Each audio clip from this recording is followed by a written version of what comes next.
نحمده ونصلي على رسوله الكريم أما بعد فأعوذ بالله من الشيطان الرجيم بسم الله الرحمن الرحيم رب اشرح لي صدري ويسر لي أمري واحلل عقدة من لساني يفقهوا قولي رب زدني علما اللهم فقهنا في الدين ربي يسر ولا تعسر آمين یا رب العالمین۔ السلام علیکم ورحمۃ اللہ وبرکاتہ۔ سورۃ البقرہ پارہ نمبر 1 آیت نمبر 106 107 اور 108۔ سب سے پہلے تفسیر پڑھیں گے، پھر اس کے بعد لفظی ترجمہ انشاءاللہ تعالی۔ ما ننسخ من آیۃ او ننسها نأتی بخیر منها او مثلها ألم تعلم أن الله على كل شيء قدير ألم تعلم أن الله له ملك السماوات والأرض وما لكم من دون الله من ولي ولا نصير أم تريدون أن تسألوا رسولكم كما سئل موسى من قبل ومن يتبدل الكفر بالإيمان فقد ضل سواء السبيل۔ اللہ سبحانہ وتعالیٰ فرماتے ہیں کہ جو بھی ہم آیت منسوخ کرتے ہیں یا اسے بھلا دیتے ہیں اس سے بہتر یا اس جیسی اور لے آتے ہیں۔ مطلب اس کا یہ ہے کہ بعض اوقات ایسے ہوتا ہے کہ بعد میں اللہ رب العزت کوئی ایسا شرعی حکم نازل فرما دیتے ہیں جس کی وجہ سے اس پہلے حکم کو ختم کر دیا جاتا ہے، جیسے کہ پہلا قبلہ بیت المقدس کی طرف مقرر ہوا، پھر بیت اللہ کی طرف منہ کرنے کا حکم دیا گیا۔ تو جو حکم پہلے تھا اسے منسوخ بولتے ہیں کہ وہ منسوخ کر دیا گیا، کینسل کر دیا گیا، اور جو بعد والا ہوا اسے ناسخ بولتے ہیں، جو کہ اللہ سبحانہ وتعالیٰ فرماتے ہیں کہ اگر ہم کوئی آیت منسوخ کرتے ہیں تو اس سے بہتر یا اس جیسی اور لے آتے ہیں۔ ایسے اللہ سبحانہ وتعالیٰ کیوں فرماتے ہیں؟ تاکہ ہم جان لیں کہ اللہ تعالیٰ ہر چیز پر قادر ہے۔ ایسے نہیں کہ اللہ تعالیٰ نے کوئی حکم دیا تو اللہ اس بات کے اوپر پابند ہے کہ اس بات کا یا اس حکم کا رد و بدل نہیں کیا جائے گا، کہ اس بات کا پابند نہیں کہ اس حکم کو ہمیشہ کے لیے رکھا جائے گا۔ اللہ سبحانہ تعالیٰ سب کچھ کرنے پر قادر ہے، کیونکہ اسی کے لیے زمین و آسمان کی بادشاہی ہے۔ اس اللہ سبحانہ تعالیٰ کے علاوہ کوئی آپ کا مددگار نہیں ہے۔ پھر اس کے بعد والی آیت مبارکہ میں اللہ رب العزت نے مسلمانوں کو ایسی چیز کے بارے میں کثرت سے سوال کرنا منع فرما دیا جو کہ ابھی حکم پذیر نہیں ہوئی، تاکہ تمہارے اوپر کوئی ایسا حکم نہ اترائے جس کی تمہیں استطاعت نہیں ہے، طاقت نہیں ہے، اس لیے کثرت سے سوال کرنا منع ہوتا ہے۔ نیز مسلمانوں کو یعنی صحابہ کرام رضی اللہ تعالیٰ عنہم اجمعین کو تنبیہ کی جا رہی ہے کہ تم یہودیوں کی طرح اپنے پیغمبر سے سوالات مت کیا کرو۔ فرمایا ام تریدون ان تسألوا رسولکم کما سئل موسیٰ من قبل، جسے بنی اسرائیل نے حضرت موسیٰ علیہ السلام سے سوال پہ سوال کیے، کہا تم بھی چاہتے ہو کہ تم بھی ایسے سوال کرو؟ جیسے کہ آپ لوگوں نے پیچھے پڑھا نا گائے کے بارے میں، گائے کا واقعہ تھا، تو جیسے جیسے وہ سوال کرتے گئے ویسے ویسے ان کے لیے مشکلات پیدا ہوتی گئیں۔ فرمایا وَمَن يَتَبَدَّلِ الْكُفْرَ بِالْإِيمَانِ فَقَدْ ضَلَّ سَوَاءَ السَّبِيلِ، کہ جو کفر کو ایمان کے بدلے میں بدل دے تو تحقیق وہ بھٹک گیا سیدھے راستے سے۔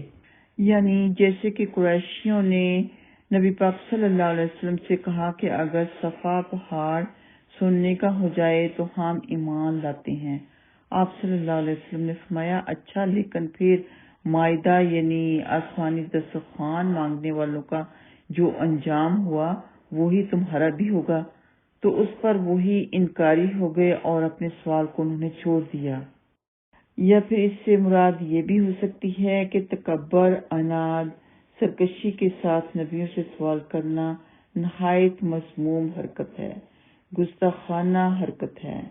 جو کفر کو ایمان کے بدلے مول لے اور آسانی کو سختی سے بدل دے، وہ سیدھی راہ سے ہٹ کر جہالت اور ضلالت کے گھر چلا جاتا ہے۔ بخاری کی حدیث مبارکہ ہے کہ سیدنا مغیرہ رضی اللہ تعالیٰ عنہ روایت کرتے ہیں کہ بے شک آپ صلی اللہ علیہ وسلم نے فضول گفتگو اور کثرت سے سوال اور مال کو ضائع کرنے سے منع فرمایا۔ ایک حدیث میں آتے ہیں کہ تم سے پہلے جو لوگ تھے ان کے سوالوں کی کثرت کی وجہ سے اور ان کے انبیاء سے اختلاف کی وجہ سے ہی وہ تباہ اور برباد ہوئے۔ سیدنا ابو ہریرہ رضی اللہ تعالیٰ عنہ سے روایت ہے کہ رسول اللہ صلی اللہ علیہ وسلم نے فرمایا، اے لوگو، اللہ تعالیٰ نے تم پر حج فرض کیا ہے تو تم حج کیا کرو۔ ایک آدمی نے عرض کی، اے اللہ کے رسول، کیا حج ہر سال فرض ہے؟ اس نے 3 بار یہ پوچھا اور آپ صلی اللہ علیہ وسلم خاموش رہے۔ پھر فرمایا، نہیں، اگر میں ہاں کہہ دیتا تو حج ہر سال واجب ہو جاتا تو تمہیں ہر سال کرنے کی استطاعت نہ ہوتی۔ مجھے چھوڑ دو جب تک میں تمہیں چھوڑے رکھوں، کیونکہ تم سے پہلے لوگوں کو کثرت سوال اور اپنے انبیاء سے اختلاف ہی نے تباہ اور برباد کر دیا تھا۔ لہٰذا جب میں تمہیں کوئی حکم دوں تو اسے بجا لاؤ، اور جب کسی چیز سے منع کروں تو اس سے مکمل اجتناب کرو۔ ایک اور حدیث سیدنا انس بن مالک رضی اللہ تعالیٰ عنہما بیان کرتے ہیں کہ ہمیں منع کیا گیا تھا کہ ہم رسول اللہ صلی اللہ علیہ وسلم سے کسی چیز کے بارے میں سوال کریں، اس لیے ہماری خواہش ہوتی تھی کہ کوئی دیہاتی آدمی آئے، وہ آپ سے پوچھے اور ہم سنیں۔ یہ مسلم میں موجود ہے۔ تو آج کے سبق میں ہمیں یہی بہت بڑی نصیحت ملتی ہے کہ زیادہ سوال نہیں کرنے۔ آئیے آتے ہیں لفظی ترجمہ کی طرف۔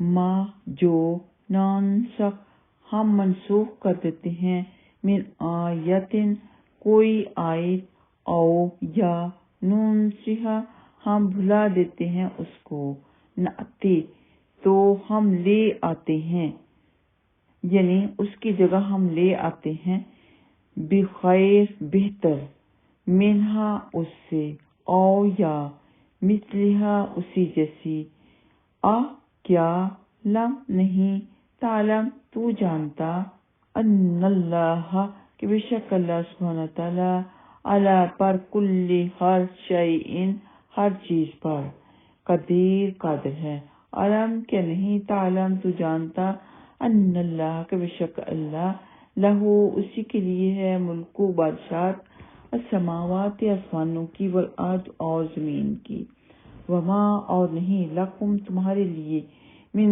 دون اللہ اللہ کے سوا، اللہ کے علاوہ، من ولی کوئی دوست، من کوئی ولی دوست، ولا اور نہ، نصیر کوئی مددگار، کیا تریدون تم سب چاہتے ہو، یہ کہ تسألو تم سب سوال کرو، رسولکم اپنے رسول سے، کما جیسے کہ سئلہ سوال کیے گئے، موسیٰ علیہ السلام، من قبل اس سے پہلے، ومن اور جو یتبدل بدل دے الکفر کفر کو، بالایمان ایمان کے بدلے، فقد پس تحقیق، ضل وہ بھٹک گیا، سواء السبیل سیدھے راستے سے۔